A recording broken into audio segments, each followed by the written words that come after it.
Smackdown just completed, and here we are, what, 3 days after Raw after Mania, and we had Raw after Smackdown. Rumor has it Vince was not only not in the gorilla seat this time, but not even on campus or in SmackDown's arena. Okay, so how do I feel about this one? Because if you've watched my other one, you know how I was just so bummed out and so disappointed in Raw.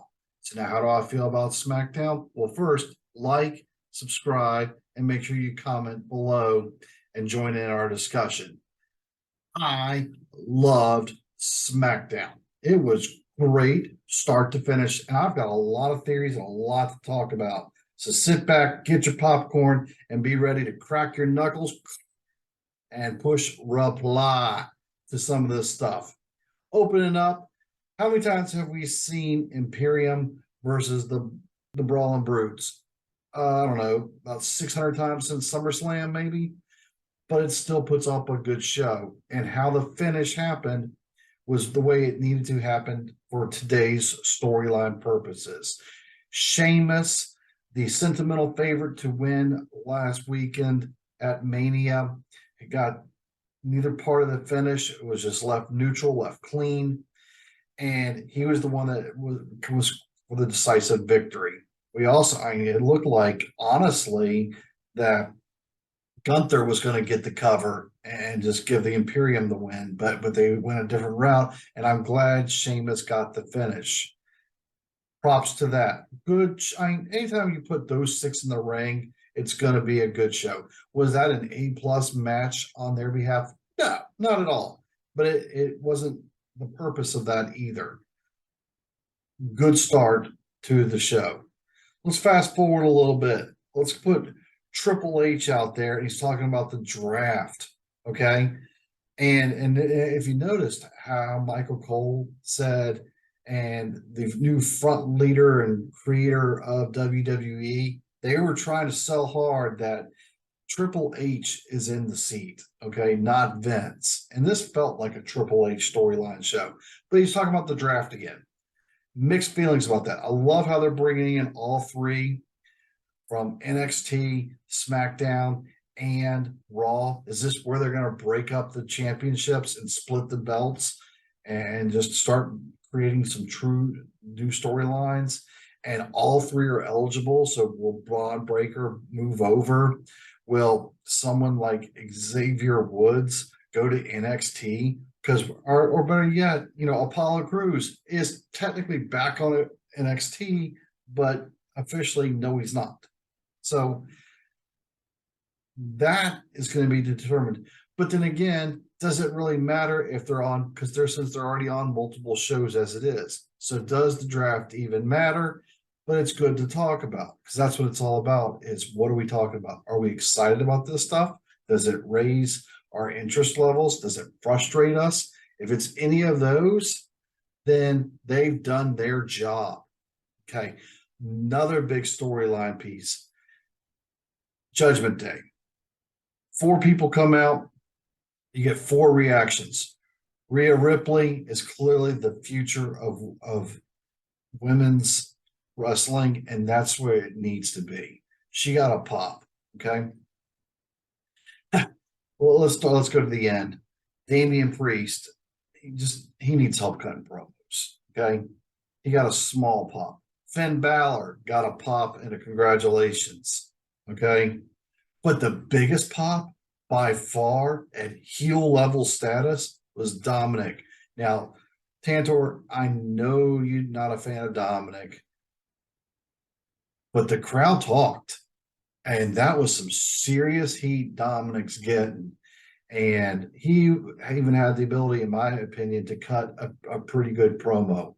Props to all 4. We got 4 people in one stable with 4 separate storylines. When was the last time that ever happened in WWE history? Okay. And Judgment Day should have won. Damian Priest got the cover. Good job there with the Latino World Order. I think I really like where they're setting up this storyline as well. And Selena Vega looks like she's going to be the first opponent for Rhea Ripley. and that story played out in their match with the Latino World Order. My boy Ivar. All right. I'm a huge Ivar fan, and not just because he's a huge dude, but anybody who can go on the top rope and get the stuff. This is the only match I was a little disappointed in. Ricochet, he's up and coming. I also am a huge Ricochet fan, but in this one, reality should have won. Ricochet should have gotten all 37 moves in, but Ivar should have capitalized on two moves and been credited with the victory. Fun match, but I was hoping for a different ending. Other than that, it's fine, but it didn't really push any storylines forward. LA Knight is starting to reestablish himself and get out of whatever smaller tier. What's it? Because if you had the small tier, I guess he was in lower tier, but apparently he and Xavier Woods are going to have a little beef, and the crowd wants to back LA Knight. So let's see more of LA Knight.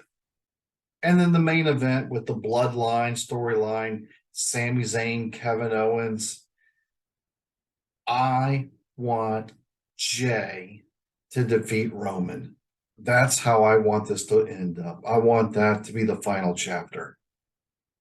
Not going to happen, more than likely, but what a great main event. What a great setup. What a great storyline where Paul hints at cracks in the armor and tells Solo to finish the job if Jay can't do it, and to solve the real problem. Is the real problem Jay? Okay. I mean, I'm disappointed Roman and Jimmy weren't there. They need to be there, plain and simple. Okay. If you're the champion, if you're part of the main storyline and you're one of the main factions in WWE, you need to be there each storyline. Kevin Owens getting taken out by Solo right before the match. I like it. Okay. The match itself, I knew Jay would win. He did win. I knew Solo would interfere. He did interfere. And I was like, okay, they're going to set it up right now. We're going to see the break start happening, because Jay stopped Solo from putting out the final KO blow, if you will. But instead, he put some sweet chin music and super kicked him onto Sami Zayn. And I didn't see that one coming. And another thing I didn't see coming was they added a new little flave to the match, where Riddle came in for the save, because Riddle was injured by Solo however many months ago, storyline purposes. This kind of reminds me of, if you go way back to Canadian Stampede, and they had a 5-person main event, or a 10-person main event, where you had Owen Hart, Bret Hart, and a few others against Stone Cold, Gold Dust of all people, LOD, and then one other. It was a 5-on-5 main event pay-per-view, and it was up in Calgary, I believe, and the heels took it. I see sort of something forming like this maybe at WrestleMania Backlash, where we have a 4-person, a 4-on-4 tag match main event type of setup. Maybe not, but they could do this down the road for one of the smaller undercard premium live events. Overall, I really enjoyed tonight's show. It was such a fresh breath after what we were so disappointed in on Monday Night Raw.